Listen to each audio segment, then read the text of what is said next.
have won a COPART auction for this 2003 530D E39 BMW with a front end damaged. As you can see from the pictures, from the auction pictures, the car looks clean inside and outside, other than the front. The engine bay looks fine, all the other panels look straight with no dents, so I have placed a bid. I ended up buying it. All in all, it costed me about £1,000 to get it delivered home, and it was a massive improvement from my old Clio.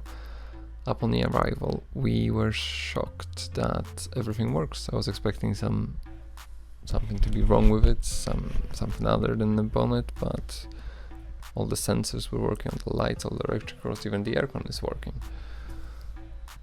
So that only left me to solve V5 documents and the body parts. I started off with headlights because they needed attention. They were very milky, and so I took them off. I sanded them down and sort of cleaned them up.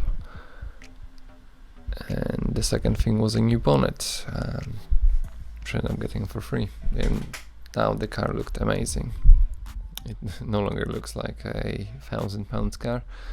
And the next thing that needed sorting was the tires. I ended up finding someone selling locally style 32 wheels, and they went straight on the back of the car because I was preparing for the big trip.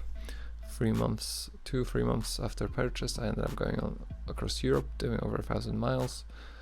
And once I came back, I ended up getting a new plate, just so the car looks cleaner.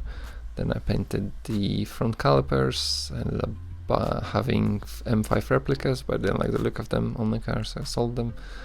And now looking at Auto Trader, similar cars are priced at about 2.8, maybe £3,000. This one costed £1,400 all in all. What I've done is I got the new plates, V5, I changed the filter to K&N, I changed the oil right after the purchase, and I got the new set of wheels, which still need refurbishing. If you want to know more about the car, let me know.